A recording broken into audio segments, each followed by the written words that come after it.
Les gardes ont ouvert la porte basse dans la clôture du cimetière et sont entrés dans la chapelle latérale. 2 personnes gisaient sur le sol en pierre, recouvertes d'une grossière aube noire.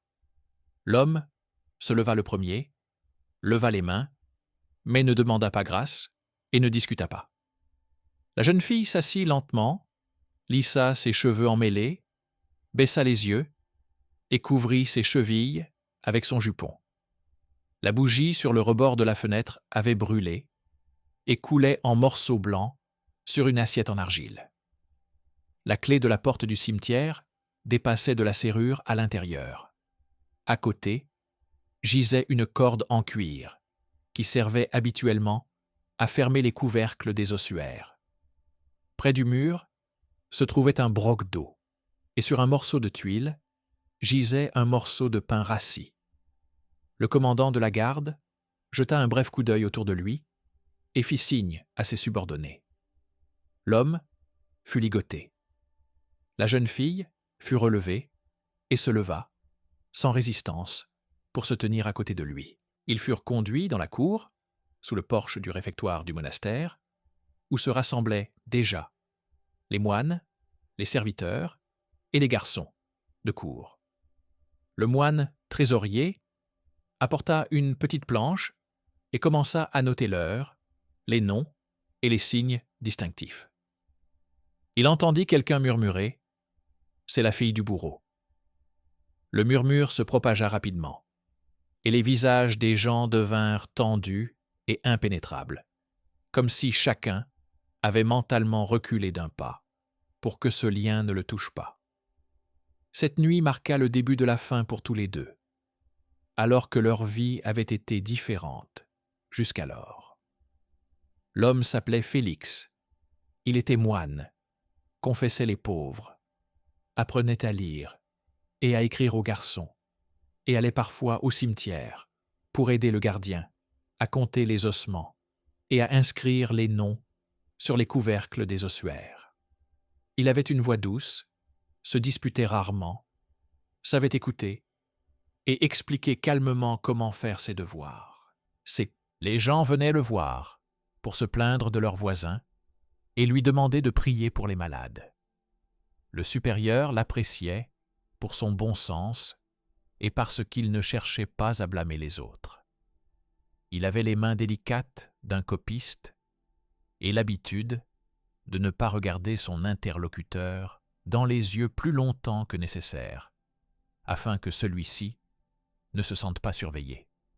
Le monastère se trouvait à la périphérie de la ville, derrière le marché et les maisons des artisans. Derrière le monastère s'étendaient des potagers, puis le cimetière, où étaient enterrés, outre les frères, les habitants de la ville.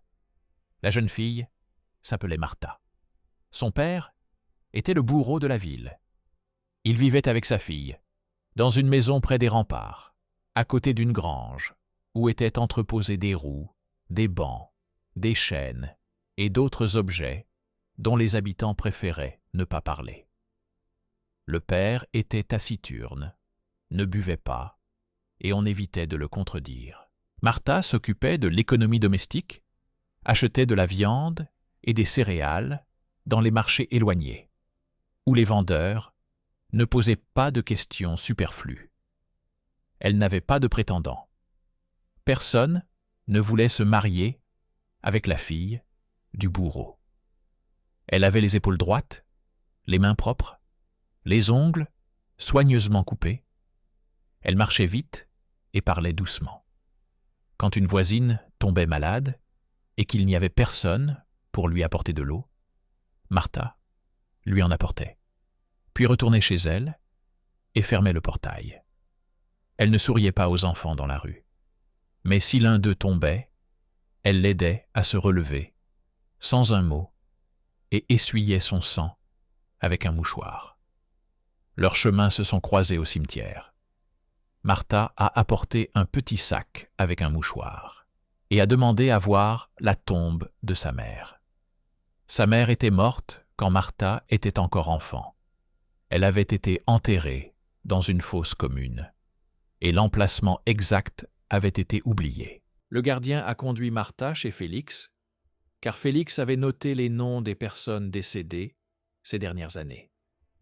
Il trouva l'inscription, passa son doigt sur les lignes et conduisit Martha à l'autre bout du cimetière, où le sol n'était pas aussi plat que dans les nouvelles sections. Ils s'arrêtèrent devant une vieille pierre, sans inscription, et il dit que c'était l'emplacement approximatif. Martha s'agenouilla, posa ses mains sur la pierre, puis resta longtemps immobile. Félix ne partit pas. Il resta à distance, sans troubler sa solitude, et attendit qu'elle se relève. Lorsqu'elle se releva, il lui tendit la cruche. Elle but un peu, hocha la tête, et s'en alla. Aucun mot ne fut prononcé. Mais après cela, Martha commença à venir. Elle venait tard, lorsque les lumières s'éteignaient dans la ville et que le marché fermait. Parfois, elle apportait une demi-bouteille d'huile en échange de bougies pour le caveau commun. Parfois, elle demandait de déplacer les couvercles en os d'un étagère à l'autre. Parfois, elle s'asseyait dans la chapelle latérale et priait en regardant une simple planche de bois avec une croix. Félix commença à la laisser entrer par la porte du cimetière afin de ne pas déranger ses frères par des coups frappés pendant la nuit. Ces visites devinrent une habitude. Un jour, Martha arriva avec la paume de la main coupée. Félix la banda, fixa le bandage, l'assit sur une pierre et lui versa de l'eau. Une autre fois, elle tremblait après une bagarre au marché.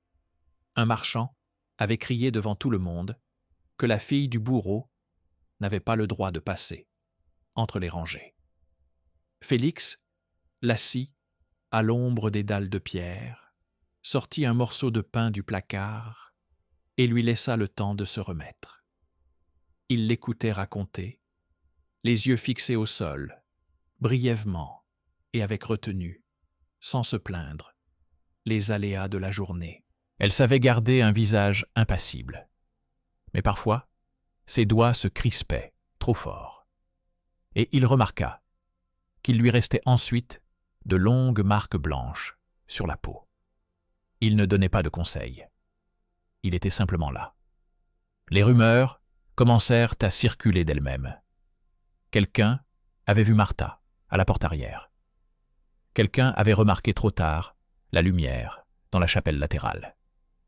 Quelqu'un avait entendu le grincement discret de la porte du cimetière. Les gens n'aimaient pas parler ouvertement du bourreau et de sa fille, mais ils aimaient discuter des règles du monastère. Lors de la confession, on se demandait pourquoi le moine se promenait la nuit. Le trésorier comptait les bougies et remarquait qu'il en manquait. Le sacristain commençait à s'énerver parce que des foulards propres disparaissaient. Le supérieur convoqua Félix à 2 reprises et l'interrogea sur son travail nocturne. Félix montrait ses notes sur les ossuaires et les marques indiquant le déplacement des couvercles. C'était vrai. Il travaillait effectivement au cimetière et la nuit, car pendant la journée, les gens venaient et il devait être dans le porche pour les confessions. Mais chaque jour, cette explication devenait moins crédible et la méfiance s'intensifiait. Le supérieur ordonna aux frères de verrouiller à tour de rôle les portes latérales et de vérifier la porte du cimetière. Félix avait toujours la clé. On lui faisait confiance jusqu'à ce que la découverte ait lieu. Après l'arrestation, le conseil municipal s'est réuni rapidement. Le bourgmestre est arrivé, les chefs de corporation sont venus, le greffier municipal est apparu, accompagné du père de Martha, qui ne levait pas les yeux et se tenait près de la porte, serrant son chapeau. La jeune fille a été assise sur un banc, le moine sur un autre. Ils discutèrent d'abord de la violation de la discipline monastique et de l'intrusion d'une étrangère dans un lieu sacré à une heure indue. Puis, le greffier dit que la ville avait été touchée par des épidémies de bétail et qu'un scandale avait éclaté au moulin à cause de la farine avariée. L'un des anciens fit remarquer que Martha était née chez le bourreau et que, selon lui, les gens de cette condition avaient souvent des origines malfaisantes. Un autre rappela qu'une semaine auparavant, un enfant avait eu de la fièvre chez le forgeron. Tous ces faits s'assemblaient pour former une sombre ligne. Lorsque quelqu'un prononça le mot « sorcière », personne ne protesta. Le père de Martha leva les yeux et suivit le mouvement des lèvres de celui qui parlait, mais ne dit pas un mot. De par sa nature et son métier, il savait que le premier mot prononcé serait ensuite réfuté jusqu'à la fin de ses jours, et que les preuves étaient généralement rassemblées pour justifier un verdict déjà prêt. Félix fut laissé pour la nuit dans la cave du monastère, tandis que Martha fut emmenée dans les cachots de la ville. Le lendemain matin, les accusateurs exigèrent que Félix dise qui avait amené la jeune fille dans la chapelle, qui lui avait appris à y entrer la nuit, qui d'autre était au courant, et si elle avait des complices. Il répondit que la porte du cimetière s'ouvrait d'elle-même et qu'il ne lui avait pas demandé ce qu'elle faisait dans la chapelle, car il avait vu sa prière et son chagrin. On lui proposa de donner le nom de celui qui l'avait incité à le faire. Il refusa. Le greffier nota « refus de coopérer ». Le lendemain, Martha fut conduite dans la cour, où une commission spéciale était à l'œuvre. Il y avait là un banc pour les interrogatoires, à côté duquel était suspendue une corde avec un nœud. Martha restait silencieuse. Le troisième jour, on fit sortir Félix, et on le plaça en face d'elle. Les gens s'attendaient à ce qu'il craque à la vue de ses genoux meurtris et des ecchymoses sur le haut de ses bras. Félix se tenait droit et ne baissait pas la tête. Il a dit de lui-même, coupable d'avoir enfreint l'ordre, il a accueilli une femme dans la chapelle pendant la nuit, il n'a pas dénoncé. Il n'a rien dit de superflu. Ses paroles ont été interprétées comme un aveu de rencontres illégales, et le silence de Martha comme une confirmation du complot. Elle a été déclarée sorcière, impliquée dans la malédiction et la relation secrète. Félix a été accusé de recel et de profanation. Ensuite, tout s'est déroulé selon le schéma habituel. Martha a été jetée dans une fosse pour suspect, où elle a été détenue pendant 2 semaines. Des vieilles femmes des bidonvilles voisins venaient la voir pour lui poser des questions, espérant entendre d'elle une recette inhabituelle qu'elle pourrait transmettre à quelqu'un contre de l'argent. Elle restait assise en silence. Parfois, elle demandait au gardien de l'eau et des bandages. Il lui en donnait dans la mesure du possible, car sa femme avait autrefois reçu gratuitement un pot de soupe chaude de Martha et ne l'avait pas oublié. Des rumeurs circulaient. On disait que Martha avait une marque sur les épaules, qu'elle savait arrêter le sang, qu'elle dormait sur une pierre et qu'elle n'avait pas froid. Tout cela semblait identique et sans fondement, mais les gens écoutaient et acquiesçaient. Félix fut excommunié. Le supérieur fit ce que les autorités municipales lui demandaient et inscrivit la mention dans le registre des fautes disciplinaires. Les frères cessèrent de saluer Félix lorsqu'il marchait dans le couloir et passait devant lui sans le regarder. Le trésorier remit les clés à quelqu'un d'autre.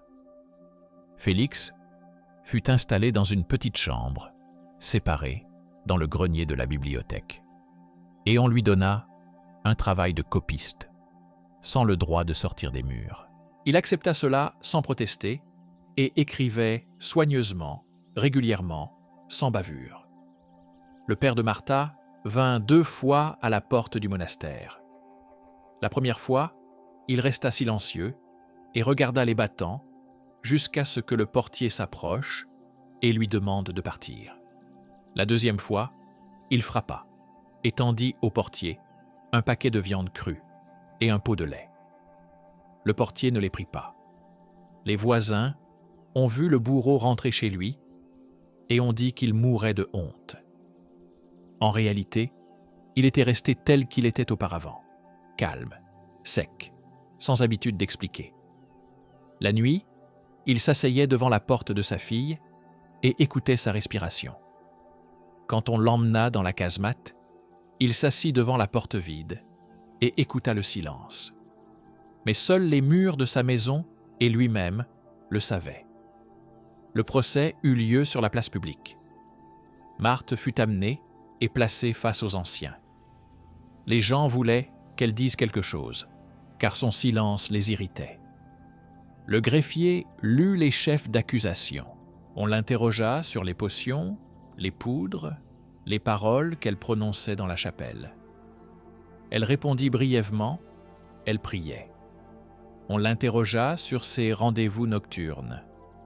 Elle répondit, elle se rendait sur la tombe de sa mère. Puis on a parlé du moine. Et à ce moment-là, une femme qui se confessait souvent à Félix est sortie de la foule et a dit que Félix l'aidait avec ses enfants et qu'il était incapable de nuire. Elle a immédiatement été réduite au silence par des cris. La foule ne voulait qu'une chose, la confirmation que le monde étranger, incompréhensible et douteux pouvait être tenu à distance. Pour cela, il fallait une punition. Marthe a été reconnue coupable. La sentence a été laissée à la discrétion du magistrat municipal. Le magistrat a pris son temps car il craignait la colère des artisans, qui respectaient le bourreau pour sa précision. Et en même temps, il craignait la condamnation des ecclésiastiques, qui estimaient que le monastère devait rester pur. À cette époque, Félix avait presque cessé de manger. Il écrivait la nuit, pliait soigneusement les feuilles et les apportait à la bibliothèque le matin. Pendant la journée, il s'asseyait sous l'escalier menant au clocher et regardait les serviteurs transporter des seaux. Il n'avait pas le droit de sortir dans la cour, mais il entendait les cris et les aboiements des chiens. Il savait que Marthe était dans la fosse, car il entendait de loin les voix des gardes et parfois une toux qui ressemblait à la sienne. Il a essayé de lui faire passer un pichet d'eau et 2 bougies par l'intermédiaire du gardien. Le gardien a refusé, disant que sa femme se fâcherait si elle l'apprenait. Félix a hoché la tête et a repris le pichet. La nuit, il a pris sa soutane, l'a serrée contre sa poitrine et est resté immobile. Tout était calme. Le silence n'aidait pas. Au bout d'1 mois, il fut décidé de clore l'affaire. Le magistrat réunit le conseil. Des gardes se tenaient le long des murs. Les hommes parlaient par phrases sèches. Le supérieur vint en personne et s'assit au bord. Le greffier lut la longue liste des infractions. Puis, ils se mirent à parler de la nécessité de clarifier la situation dans la ville, car les ventes de farine chutaient et les marchands avaient peur d'acheminer leurs marchandises. À ce moment-là, le bourreau entra dans la salle. Il ne retira pas son chapeau. Il indiqua son titre et déclara qu'il était prêt à exécuter les ordres qui lui seraient donnés. Personne ne lui demanda son avis. Il ne le proposa pas non plus. Tout devint bientôt clair. Il fut décidé de punir Marthe publiquement et de l'expulser de la ville. Félix fut interdit de ministère et retenu au monastère jusqu'à nouvel ordre, privé de ses fonctions. Le lendemain, Martha fut conduite sur la place. Les gens se tenaient serrés les uns contre les autres. Les femmes tenaient leurs enfants par la main. Le forgeron croisa les bras sur sa poitrine et resta immobile. Le bourreau monta sur l'estrade. Il fit son travail avec précision, sans geste superflu. Martha restait immobile. Son visage était sans larmes. Quand tout fut terminé, on la fit monter sur une charrette et on l'emmena vers la porte éloignée. On lui donna un petit sac de pain. Elle ne se retourna pas. Le bourreau descendit de l'échafaud, s'assit sur le bord et resta longtemps assis. Le bourgmestre s'approcha de lui et lui dit quelque chose. Le bourreau acquiesça et s'en alla. Le soir, il rentra chez lui, se tint au milieu de la pièce, retira sa ceinture avec ses outils, la posa sur la table et la recouvrit d'un chiffon. Cette nuit-là, il ne dormit pas. À ce moment-là, Félix était assis près de la fenêtre de sa petite chambre et regardait la clôture. Personne ne l'avait conduit sur la place. On lui avait communiqué la sentence en quelques mots par l'intermédiaire du portier. Il avait acquiescé en silence. Pendant la nuit, il s'était levé, avait enfilé sa soutane, pris la clé de la porte du cimetière, était sorti dans le couloir et s'était arrêté. Il savait que ses pas étaient audibles, mais il avait continué à marcher. Le gardien somnolait et ne remarqua rien. Félix arriva au cimetière, ouvrit la porte et entra dans la chapelle. Elle était vide. Il posa une bougie sur le rebord de la fenêtre, ôta sa soutane, la posa sur une pierre, s'assit et appuya son front contre la dalle. Il resta assis ainsi jusqu'à l'aube. Le matin, on ne le trouva pas au monastère. Sa disparition provoqua un bref remous, puis tout redevint calme. Le troisième jour, les gardes remarquèrent des traces de pieds nus près de l'étang, derrière le potager du monastère. Mais les traces disparaissaient ensuite dans la vase. Quelqu'un dit qu'il était parti dans la ville voisine et se cachait dans un refuge pour les pauvres. Quelqu'un affirmait l'avoir vu au gué. Personne ne vérifia. L'excommunication fut inscrite dans le registre. La mention de la destitution fut ajoutée. La clé de la porte du cimetière fut remise à un autre frère. Le supérieur déclara que l'affaire était close. Martha marcha plusieurs jours sur la route. Elle ne savait pas où aller. Elle avait été expulsée sans droit de retour. Elle s'arrêta dans un village, demanda de l'eau, refusa de l'argent et continua son chemin. Dans ces lieux étrangers, on la regardait avec méfiance. Au bout d'une semaine, elle trouva une chapelle vide, près d'une petite route. Personne n'y officiait. À l'intérieur, il y avait une table cassée et quelques pierres dans les coins. Elle nettoya les débris, rassembla l'herbe en tas et y passa la nuit. Puis elle repartit, et on perdit sa trace. Personne n'envoya de gens à sa recherche. Dans la ville, la vie reprit son cours normal. Le marché ouvrit à l'heure. Le dimanche, les gens vinrent à la messe et écoutèrent le sermon d'un jeune clerc de la paroisse voisine. Il parlait avec application, mais sans expérience, et les gens regardaient leurs montres. Le recteur sortait rarement dans la cour. Le trésorier s'assura que la consommation de bougies était revenue à la normale. Le bourgmestre a ordonné de mettre à jour le panneau affichant les arrêtés municipaux. Un point concernant les visites nocturnes des étrangers dans l'enceinte du monastère y a été ajouté. Le bourreau travaillait comme d'habitude. Quelques semaines plus tard, le gardien a trouvé un paquet près de la porte du cimetière. Il était posé entre le seuil en pierre et la planche qui servait à caler le battant contre le vent. Le paquet était soigneusement emballé dans une vieille taie d'oreiller du monastère, recouverte d'une lanière de cuir. comme celle utilisée pour attacher les livres dans la bibliothèque. Le gardien pensa que quelqu'un avait laissé un livre et appela le bibliothécaire.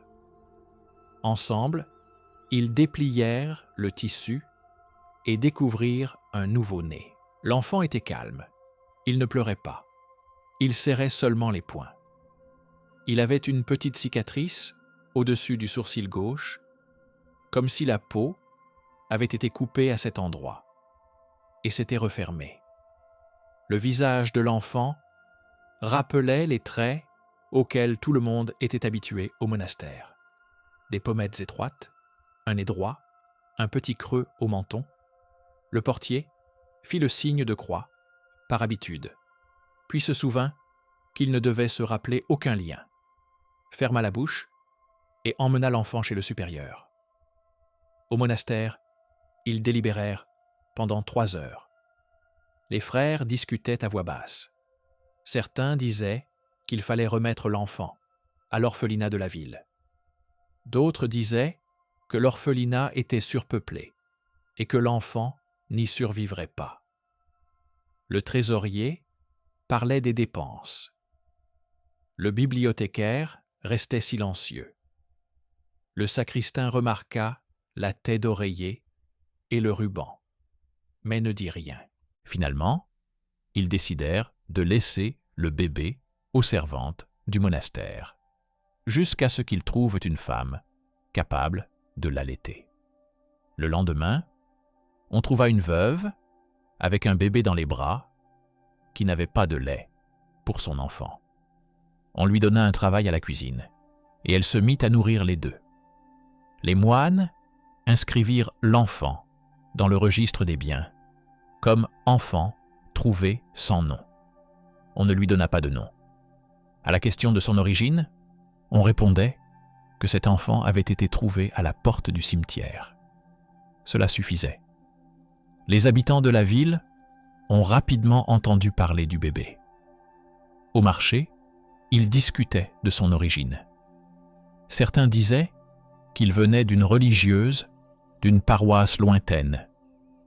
D'autres prononçaient le nom de Martin, comme on appelait parfois ceux qui étaient trouvés le jour de la Saint-Martin, même si la date ne correspondait pas.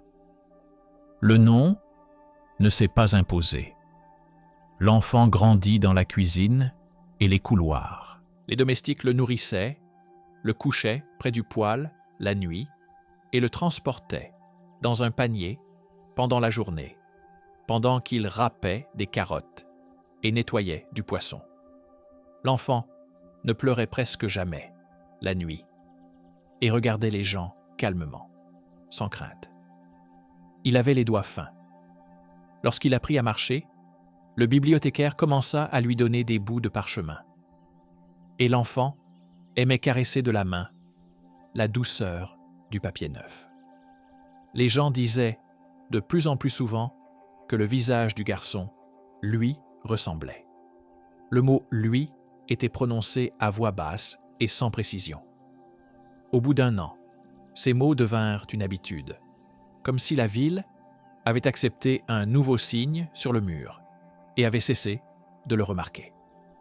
Un jour, le supérieur appela le trésorier et lui demanda s'il n'était pas temps de placer le garçon dans un orphelinat. Le trésorier répondit que la veuve s'était attachée à lui et qu'elle pleurerait. Le supérieur acquiesça. Il comprenait que tout changement concernant cet enfant raviverait les vieilles rumeurs, et il voulait le calme. On parlait encore moins du bourreau. Il continuait à faire son travail. Un jour, il vint au monastère et remit à la veuve, près de la cuisine, un petit sac de farine. Elle le prit et le remercia d'un signe de tête. Il regarda le garçon, qui était assis sur le seuil, à ce moment-là, et tenait une cuillère en bois dans ses mains. Le bourreau ne sourit pas. Il vérifia seulement d'un coup d'œil si l'enfant était en bonne santé, puis il partit. 1 semaine plus tard, il apporta une poule. Personne n'en parla à voix haute. Tout le monde savait d'où venaient ces cadeaux et savait qu'il ne fallait pas poser de questions. La ville reprit lentement son cours normal. Les gens se mariaient, des enfants naissaient, les personnes âgées mouraient. De temps en temps, quelqu'un se souvenait du moine Félix. On disait qu'il avait été vu dans la ville voisine, qu'il travaillait comme scribe chez un marchand. On disait qu'il était parti dans la forêt et était devenu ermite. On disait qu'il s'était noyé. Personne n'a vérifié aucune de ces informations.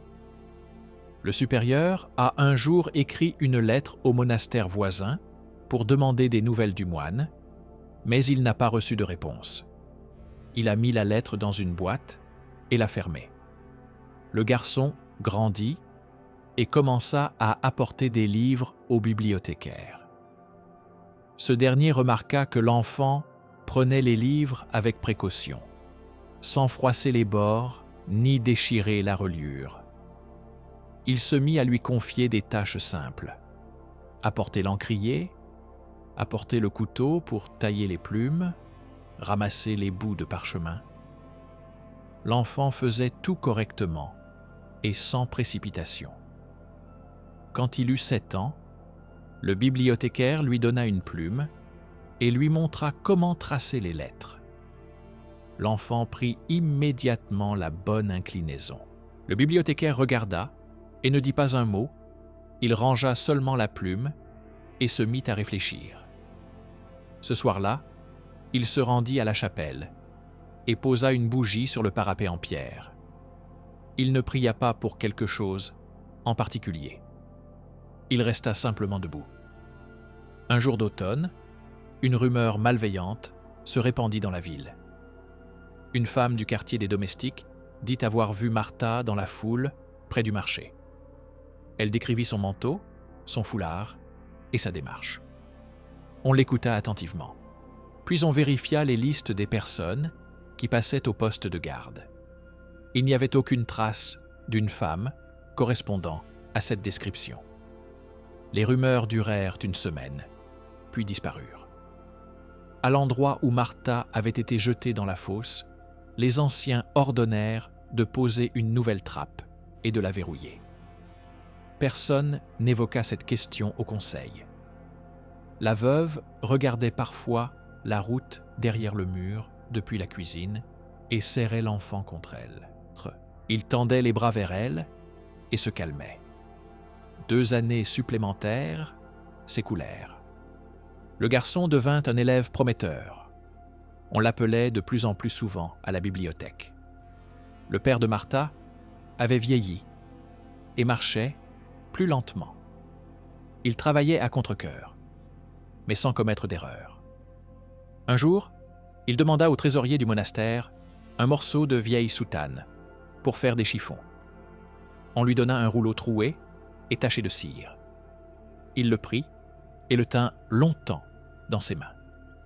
Puis il l'enveloppa dans son sac et l'emporta. Le portier vit la scène et ne dit rien. Cet hiver-là, le supérieur tomba gravement malade.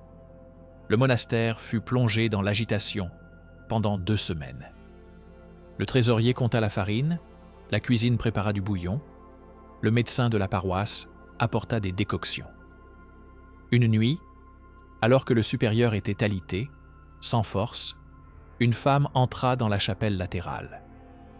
Elle portait un long manteau et son visage était couvert d'un voile. Elle s'approcha de la pierre, y déposa un petit paquet contenant des langes propres, resta silencieuse un moment, puis retira un fin ruban de son cou et le posa dessus. Au bout du ruban pendait une petite clé en fer provenant d'une vieille serrure. La femme resta encore un instant, puis repartit aussi silencieusement qu'elle était venue. Cette scène fut observée par le bibliothécaire, qui était assis non loin de là sur un banc, et attendait des nouvelles du supérieur.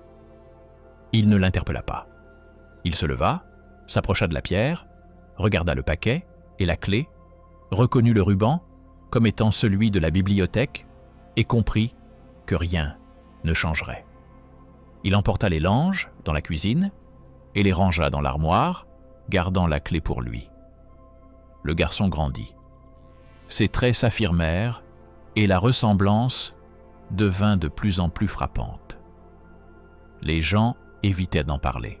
Le bibliothécaire se rendait plus souvent qu'auparavant à la confession et dit un jour à voix basse au jeune clerc que la ville portait en elle le souvenir d'une affaire que personne n'avait réussi à mener à bien, honnêtement. Le clerc ne répondit rien. Il était jeune et ne voulait pas discuter. Mais après cela, il cessa de regarder le bibliothécaire dans les yeux. Quelques années plus tard, la ville connut un autre scandale. Le bourreau mourut. On le trouva le matin, assis sur une chaise, les mains posées sur la table. Sur la table se trouvaient ses instruments, soigneusement lavés et essuyés, à côté d'un rouleau d'ancienne soutane, attaché avec un ruban de cuir. Les autorités municipales vinrent inspecter la maison. Le bourgmestre, voyant la soutane, se tourna vers le trésorier et lui demanda s'il avait des liens avec le défunt. Le trésorier répondit qu'il ne savait pas d'où venait cette vieille robe monastique. Les artisans et les garçons du quartier vinrent aux funérailles. Martha ne se présenta pas. Après la mort du bourreau, le garçon se rendait souvent près du mur, à la lisière du cimetière, et s'asseyait sur une dalle basse. Il ne savait pas qui reposait dessous. Il y avait souvent une odeur de fumée de cuisine, provenant des maisons du faubourg. Il regardait la porte du cimetière, sans expression, puis se levait et s'en allait. À cette époque, le bibliothécaire avait vieilli, ses mains tremblaient et il ne pouvait plus tenir correctement sa plume.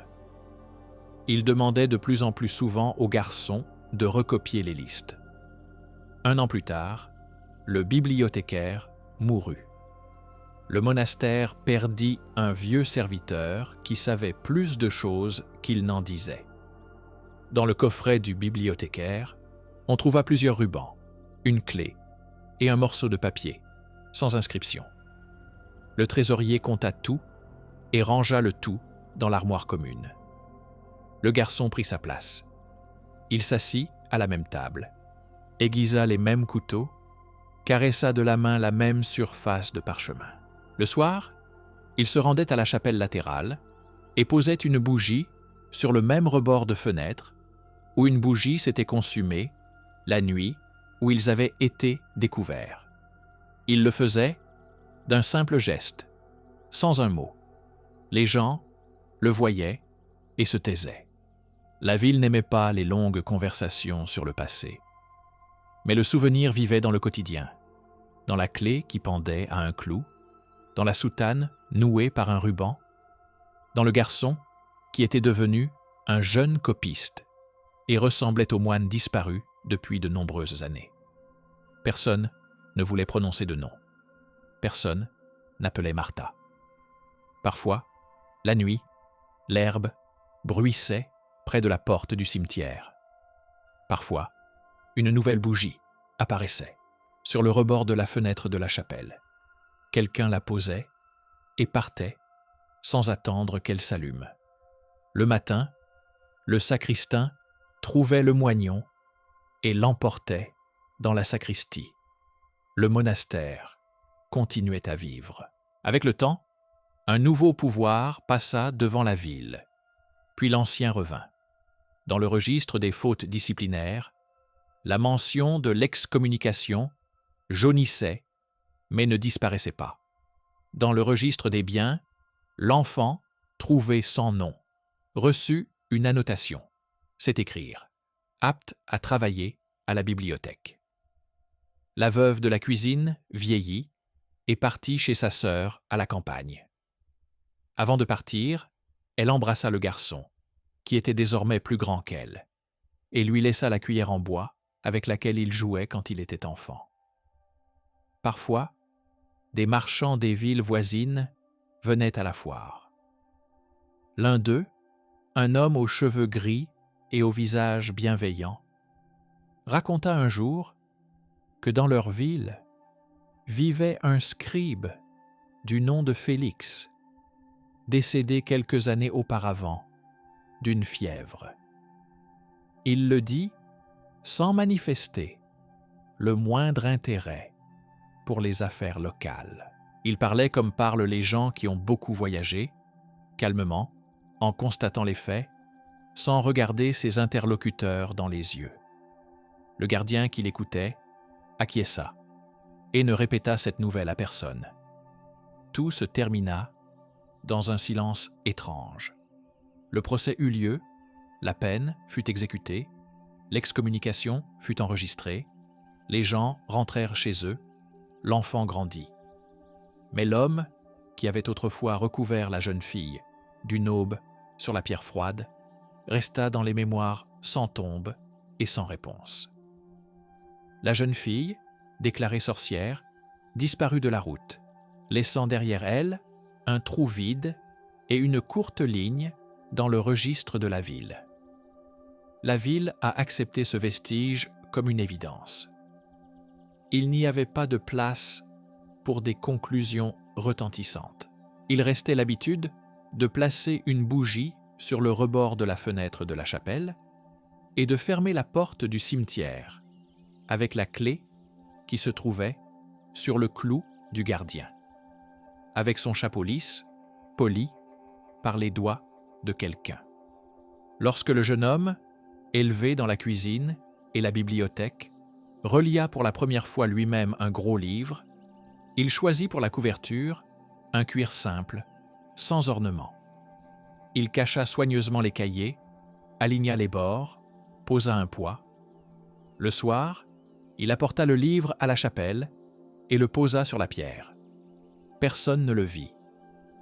Le lendemain, le livre était posé sur une étagère de la bibliothèque, comme s'il avait toujours été là. Le jeune homme retourna à sa table et prit une autre plume. Il travaillait tranquillement. Il ne parlait pas de lui et ne posait pas de questions inutiles. Sa vie se déroulait entre quatre murs, entre des lignes régulières et des couteaux bien aiguisés. Les serviteurs l'appelaient parfois par le nom qu'ils lui avaient eux-mêmes donné. Et il répondait. C'est ainsi que le monastère accueillit un nourrisson sans nom, qui grandit pour devenir un homme aux traits étrangers. Dans la ville, il ne restait plus qu'un vide à l'endroit où se trouvait auparavant le trou, et l'habitude de contourner la maison où vivait le bourreau. Au cimetière, il ne restait qu'une pierre, sans inscription. Dans la chapelle latérale, une bougie brûlait parfois sur une assiette en argile, laissant des morceaux blancs. Les gens passaient devant et faisaient semblant de ne pas la remarquer. Il se sentait plus tranquille ainsi. Dans chaque mouvement, dans chaque petit détail, cette nuit-là se prolongeait lorsque les gardes avaient ouvert la porte et découvert le moine et la fille du bourreau sous une soutane noire. Personne n'avait appelé cela de l'amour, personne ne l'avait confirmé par des mots, personne ne les avait innocentés et personne n'avait prouvé leur crime. Tout s'est terminé par l'arrivée d'un enfant au monastère qui a pris sa place parmi les parchemins, les couteaux et les bougies. Cet endroit s'est avéré être le seul que la ville pouvait offrir en réponse à une histoire qu'elle n'avait pu ni accepter ni rejeter.